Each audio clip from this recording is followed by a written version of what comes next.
Acá hay un ejemplo donde se ve los distintos sitios donde se puede excretar la droga, no solo a nivel renal, que es el sitio por excelencia, sino a nivel de las vías biliares, tubo digestivo. Si hay circuito enterohepático, vuelve al plasma. Acá dice que hasta a nivel salival y a nivel de los pulmones también puede haber excreción.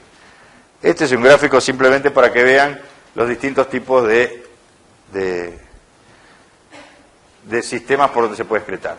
Y vamos a terminar hablando, porque si no se hace muy largo, de la función del riñón en la farmacocinética. Esto, ustedes lo saben de fisio, pero lo vamos a repasar un poquito. Vamos a dividir la función general del riñón en tres grandes funciones. La filtración a nivel del glomérulo, la secreción tubular y la reabsorción tubular. Hace poco estuve corrigiendo exámenes donde algunos chicos se confundían la secreción con la reabsorción, los mecanismos. Y la verdad que son bastante distintos, y ahora lo vamos a ver. ¿A dónde se produce la filtración? A nivel del glomérulo. ¿Sí? ¿De qué depende la filtración? El tamaño del poro por el cual se filtra es suficientemente grande. Depende del flujo glomerular y de la unión a proteína que tenga ese. Cuanto más unido, ¿se va a filtrar más o menos? Menos, ¿está bien?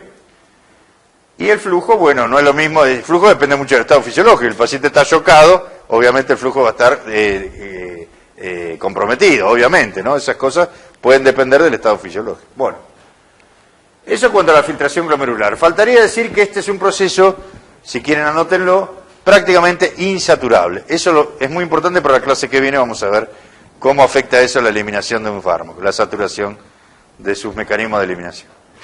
Entonces, esto en cuanto a la filtración glomerular.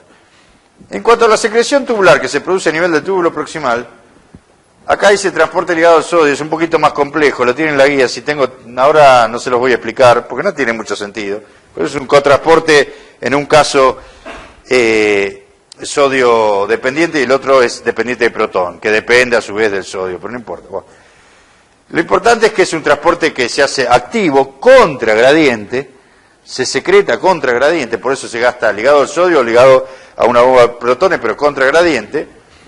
Y los factores importantes son, bueno, el flujo renal, pero además la afinidad que tenga la droga por el portador, porque hay transportador para ácidos y para bases, y se produce incompetencia entre las distintas drogas por ese transportador. De nuevo, supongamos que estamos en la aspirina y la penicilina, que es también una droga ácida.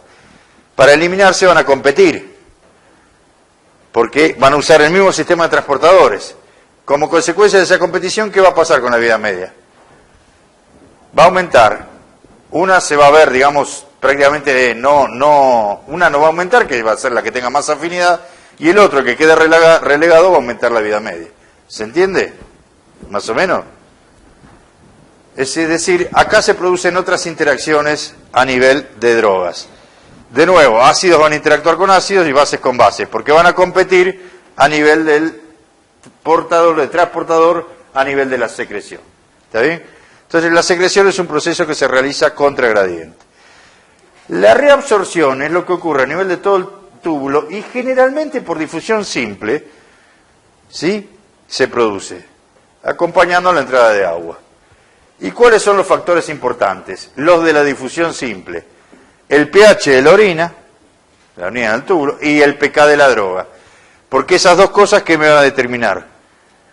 pH de la orina y pK de la droga, ¿qué me determinan?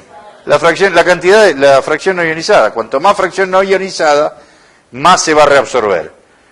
Cuanto menos fracción no ionizada, menos se va a reabsorber y se va a eliminar más, porque si no se reabsorbe, se elimina. Y la solubilidad de la droga, la liposolubilidad de la droga. Es decir, si la droga es más liposoluble o menos liposoluble, se va a reabsorber más o se va a reabsorber menos.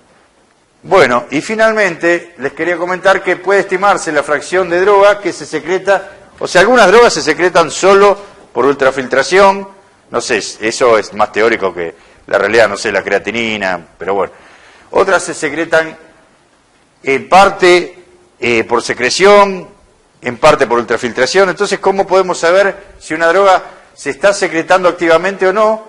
Bueno, usando un competidor, por ejemplo, si es un ácido probenecid, si es una base cimetidina, y viendo si disminuye el clearance de esa droga. Después vamos a calcular bien el clearance en la clase que viene, pero es una idea de cuánto se elimina, ¿no?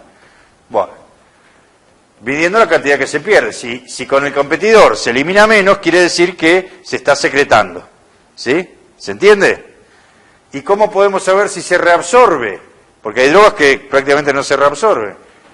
Bueno, cuando en ausencia de secreción, o sea, con competidor si se secreta, en ausencia de secreción, el clearance es menor que el de creatinina. Porque ¿qué pasa con la creatinina? ¿Se reabsorbe o no? Entonces, bueno, si es menor, es que se está reabsorbiendo. ¿Se entiende?